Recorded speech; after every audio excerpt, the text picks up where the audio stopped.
La page d'accueil montre les différentes catégories qui sont à votre disposition. Vous pouvez installer l'application sur l'écran d'accueil de votre appareil mobile si vous le désirez. Pour ce faire, tapez sur les 3 points disposés verticalement dans le coin supérieur droit du navigateur Chrome, puis sélectionnez « Installer l'application » et appuyez ensuite sur « Installer ». Dans le navigateur Safari, appuyez sur l'icône « Partager » en bas de la barre. C'est l'icône avec le carré et la flèche pointant vers le haut. Puis, sélectionnez l'entrée sur l'écran d'accueil. Enfin, appuyez sur « Ajouter » en haut à droite. Comme variante, vous pouvez sélectionner l'entrée, appuyez sur le bouton « Terminer » du clavier. Après avoir sélectionné une catégorie, vous serez invité à entrer votre nom d'utilisateur et le mot de passe. Lorsque vous avez saisi ces données, appuyez sur le bouton « Identification ». Si vous n'avez pas de données de connexion, vous pouvez sélectionner l'entrée « Pas de login ». Connectez-vous ici. Vous avez la possibilité d'acheter le programme, soit dans la version en boîte dans les magasins, soit acheter et télécharger le logiciel en ligne.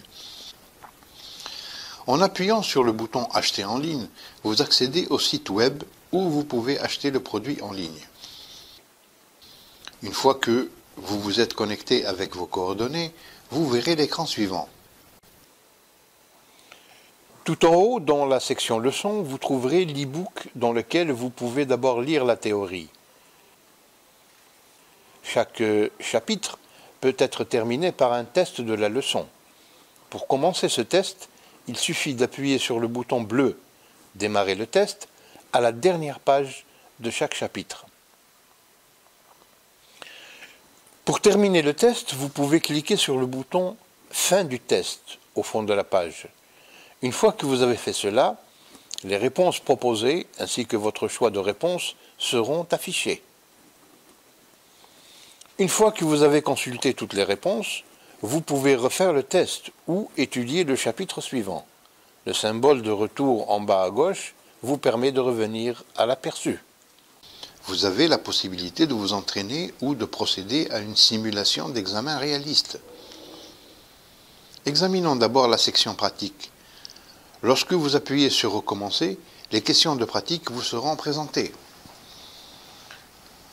Vous pouvez revenir à la vue d'ensemble en cliquant sur le symbole « Retour » au fond à gauche. Les autres icônes de la barre seront présentées plus tard. Si vous avez déjà répondu à quelques questions et que vous êtes revenu à la vue d'ensemble, vous trouverez sous l'entrée « Recommencer » un nouveau point intitulé « Continuer ».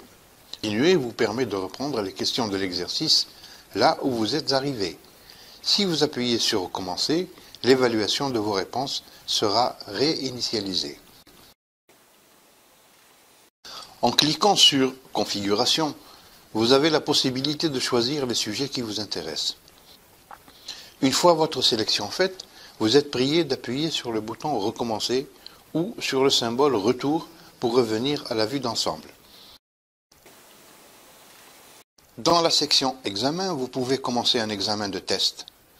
Vous devez répondre correctement à 90% des questions pour réussir l'examen. Sélectionnez « Recommencer » dans la rubrique « Pratique » pour afficher les questions pratiques.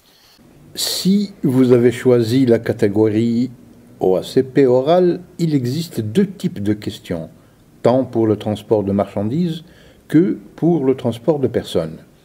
D'une part, les questions à choix multiples, d'autre part, les questions ouvertes. Pour les questions à choix multiples, vous trouverez, sous l'illustration, les possibilités de réponse marquées respectivement par les lettres A, B ou C. Si vous avez choisi une réponse, la lettre correspondante apparaît sur fond bleu. Pour passer à la question suivante, il suffit d'appuyer sur la flèche « Suivant » en haut à droite. Si la réponse sélectionnée est incorrecte, vous recevrez immédiatement une notification. Pour les questions ouvertes, vous devez saisir votre réponse dans le champ de texte. Vous pouvez ensuite afficher la solution en appuyant sur le bouton « Afficher la solution ». Par la suite, vous devez auto-évaluer votre réponse comme étant soit fausse, soit correcte, afin que cette évaluation puisse être prise en compte dans les statistiques relatives à vos résultats d'apprentissage.